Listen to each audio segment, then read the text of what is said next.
এইবাৰ চৰকাৰী গৃহত জিঅ' টেগিঙৰ নামত বিসংগতি। প্ৰধানমন্ত্ৰী আৱাস যোজনাৰ অধীনত আৰ্থিকভাৱে সফল লোকৰ ঘৰতহে কৰে ছাৰ্ভে। দৰিদ্ৰ হিতাধিকাৰী বঞ্চনা কৰি ধনী লোকৰ ঘৰে ঘৰে গৈহে CRP ছাৰ্ভে।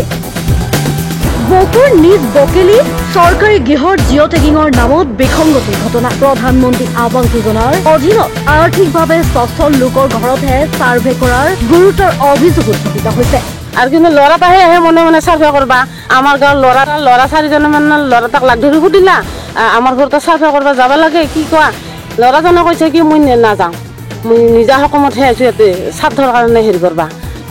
দৰিদ্ৰ অথবা যোগ্য হিতাধিকাৰীক বঞ্চনা কৰি একাংশ ধনী লোকৰ ঘৰে ঘৰে গৈহে CRP ছাৰ্ভে কৰাৰ অভিযোগ উত্থাপিত কৰিছে এইসকল মহিলাই। ৰাজ্যত চৰকাৰী গৃহৰ আৱৰ্তনৰ জিঅ' টেগিঙৰ নামত চলিছে কি? যোগ্য হিতাধিকাৰীয়ে লাভ কৰিছেনে প্ৰধানমন্ত্ৰী আৱাস যোজনাৰ ঘৰ? ধোঁৱা চাঙত উঠিছে নেকি মুখ্যমন্ত্ৰীৰ স্বচ্ছ নিকা পৰিৱৰ্তনৰ শ্লোগান? হয়, নৱগঠিত বকু 6 গাঁও সমষ্টিৰ বকুৰ নিজ বকেলি পোহৰলৈ আহিছে চৰকাৰী গৃহৰ জিঅ' টেগিঙৰ নামত বিসংগতিৰ ঘটনা। 33 নং পূব বকেলি গাঁও পঞ্চায়তৰ অন্তৰ্গত 5 নং ৱাৰ্ডত শেহতীয়াকৈ পোহৰলৈ আহিছে এই ঘটনা।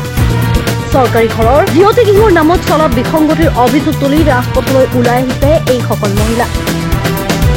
আনহাতে এইসকল মহিলাৰ প্ৰশ্ন, কেৱল ধনী লোকেহে লাভ কৰে নেকি চৰকাৰী গৃহৰ সুবিধা? অন্যহাতে নিশাৰ অন্ধকাৰত গোপনে ছাৰ্ভে কৰি যোৱাৰ অভিযোগ। চৰকাৰী গৃহৰ নামত হোৱা ঘটনাত ব্যৱস্থা গ্ৰহণৰ দাবী জনাইছে এতিয়া এইসকল ভুক্তভোগী মহিলাই।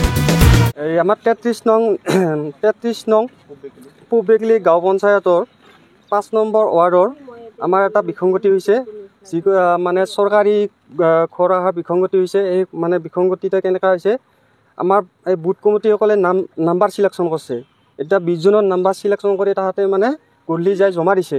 আমাৰ মানে যিটো CRP আছে ধনদা কৈৱৰ্ত তাত আহি দেওবাৰে আহি সিহঁতে কি কৰিছে মানে গোটেই ঘৰে ঘৰে যায়, যিকেইটাৰ নাম দিছে কেইটা প্ৰথমতে কৰিছে, তাৰপিছত যিবিলাকে কৰা মানে বেলেগ নাম নোহোৱা কৰিছে সেইবিলাকৰ কি হৈছে জানানে, কাৰোবাই হাতত টানি লৈ গৈছে, কাৰোবাই ধৰ আগবিতে আমাৰ ঘৰত যাওক, তেনেকৈ মানে বস্তুখিনি ছাৰ্ভেটো কৰিছে।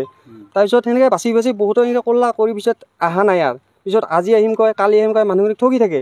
ঠগি থকাৰ পিছত কেতিয়াবা গধূলি আহে, গধূলি অহাৰ পিছত তেনেকৈ হেৰি মানে গধূলি কৰি গুচি যায়। আমি গ'লে কি নাহে, আমি নোৰোঁ আজি কৰবা, সময় নাই আমাৰ, দেৰি হৈছে এনেকৈ। এতিয়াতো নাহে বুলি কৈ আছে যিহেতু 1 তাৰিখ আজি, গতিকে সেইটো বন্ধ, অফিচটো বন্ধ হৈছে।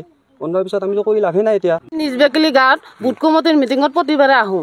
আহিলে কিছুমান বাইদেউ আহে নহয় বিজেপিৰ ফালে ডাঙৰ লিডাৰ আহিলে কয়, গাঁৱৰ যিগিলান পাব লগা মানুহ বিবাহ বিচ্ছেদ, বিধৱা হৈ থকা, অবিবাহিতা, সেইগিলান পাব লাগে। কিন্তু আমাৰ বুথ কমিটিয়ে কি কাম কৰলা আমিতো গমেই নাপালোঁ। 20 জনৰ বোলে লিষ্ট দি আহিছে ধনদাৰ হাতত, 20 জনক ছাৰ্ভে কৰি গ'ল। আমাৰতো বহুত মানুহ নিবা নাহিল, ছাৰ্ভে কৰিব নাহিলা।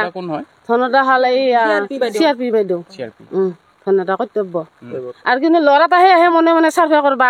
আমাৰ গাঁৱৰ ল'ৰা 4জনে মানে ল'ৰাটাক লাগ ধৰি সুধিলা আমাৰ ঘৰতে ছাৰ্ভে কৰিব যাব লাগে, কি কোৱা?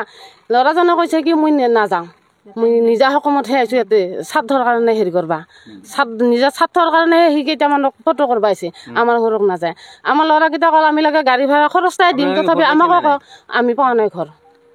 12 বছৰ হ'ল, প্ৰতিবাৰে মোৰ ঘৰৰ নাম আহে, একবাৰে মোক নেদে, ছাৰ্ভে কৰিব নাহে। ইবাৰো আহিল, আহি কেনে ছাৰ্ভে কৰি নেগেল। নেজাৰ পিছত আমি অফিচত গ'লোঁ, অফিচত যাওঁতে গধূলি আহি কেনে যিহেতু কৰিব আহিছিল, গধূলি আহি কেনে কৰে। এতিয়া আপুনি কি আহ্বান জনাব? আমাক সকলোকে ঘৰ লাগে। আমি এই বিবাহ বিচ্ছেদ হৈ অহা মানুহ তাইকো ঘৰ লাগে, বিধৱা মানুহ লাগে, ইহঁতেও ঘৰ নাই। মানে যোনে পাব লাগে তেওঁ পোৱা নাই, আৰু যাই পাব লাগে পোৱা নাই। আৰু এটা গোষ্ঠী সম্পৰ্ক মই সৰুৰ ঘৰতহে আছো, 4 বাটাম খোৱা ঘৰত। মই মোক মাটি জুখি দিছো, মই যাব পৰা নাই ঘৰ বান্ধিব নোৱাৰাৰ কাৰণে। ল'ৰা ছোৱালীটো মোৰ সৰু আছে। বকুৰ পৰা Dhanmoni Medhi report, my news.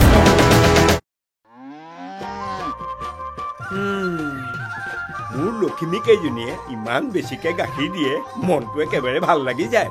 বিয়মৰ দানা খোৱাৰ পৰা মই বেছিকৈ লাভৱান হৈছোঁ। আপোনালোকেও বিয়মৰ দানা খুৱাওক আৰু এইটো বেছিকৈ লাভ কৰক।